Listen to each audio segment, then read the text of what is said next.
Rajendra Shende. He's the chairman of the TER Policy Center, former director at the UN's Environmental Agency.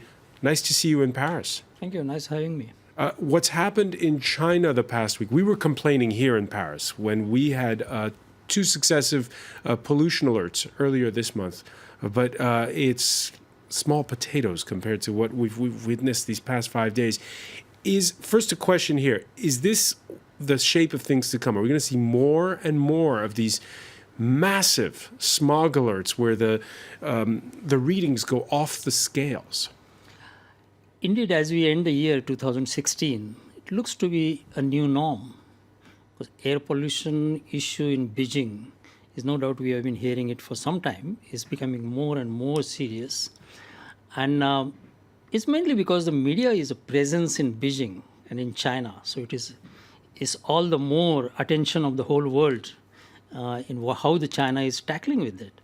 But the air pollution is, according to me, is a pandemic. It's a global epidemic for which there is no vaccine. And I think it's going to spread, and it is going to become wider and wider as the urbanization takes place, the migration from rural India takes place, growth rate pick up.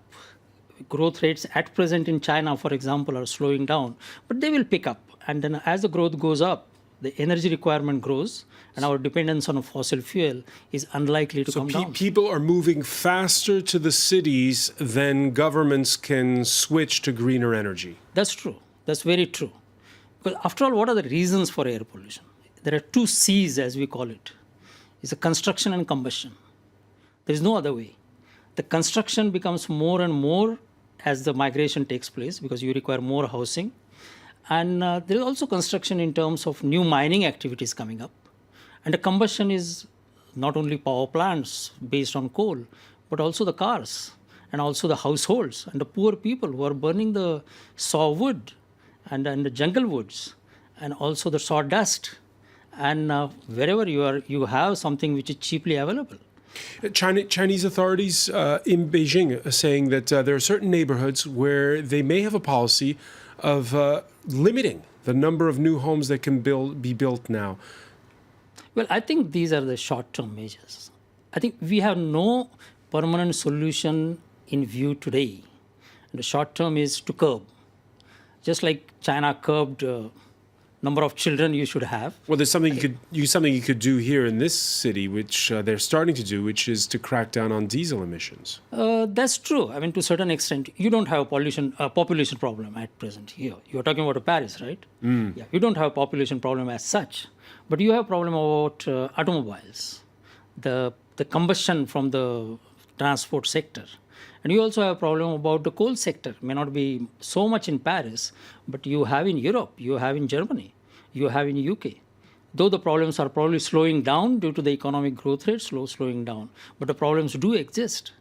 And it's very difficult for a government, whether it is Chinese government or German government, to take immediate actions as a sort of firefighting that can be done except to curtail the transports, curtail the construction activities, curtail combustion, and that's all we have. And do those work? For instance, when we have alternate day driving here in Paris, does it help? I think helps partially. I think the nature helps us by creating more wind velocities in the right direction. Same thing is happening in Beijing. I mean, you mentioned that the things are easing out. It's mainly because of the wind which is flowing from the north or northwest into the south. Rajendra Shende, you sound quite fatalistic when it comes to the short term. Nonetheless, we had a front page story a few weeks ago in the Financial Times saying that every year now we're getting the equivalent of all of Canada's power output in terms of renewables that's coming onto the grid. And this switch to renewables is going faster than we first expected. Yeah, but the use of fossil fuel is so huge that this positive change towards a renewable energy is just probably a needle in a straw. And I think we need to speed up it much because we are not crossing the renewables, share of new renewables in the energy production more than about 10%. Whether you check China, India, USA, Canada, maybe Germany sometimes goes high, but it is not consistently high.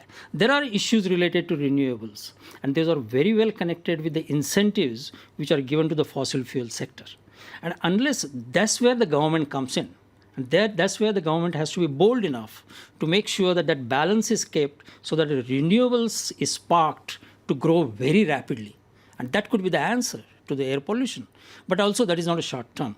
But that could be medium term. I mean, at present, if the subsidies continue to the fossil fuels and the price of renewable remains sort of obstructive. Okay, so there you're saying that there's the role of government. You have this need for perhaps subsidies, right, to prop up that transition to renewables, maybe cut down on the subsidies that already exist for fossil fuels, which brings us to the subject of the president-elect of the United States, Donald Trump, who has said he's going to walk away from the climate change deal signed in France last November 2015.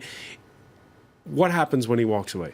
Well, I think as we enter into 2017, let's be optimistic. I mean, Donald Trump, the president-elect, has already said that he has an open mind on climate change. You make some promises during the campaign, and when you become a president and lead the country, probably you have the greater responsibilities. And probably he will understand the relation between the health, air pollution, and climate change. And that will bring him to make the sound economic policies. Because today you compare the subsidies given to the fossil fuel and the subsidies you are giving for the maintaining the good health of the people. Because air pollution, as the World Health Organization says, 7 million people die. That is a sum of all malaria, HIV, AIDS, suicides, and road accidents together, even more than that.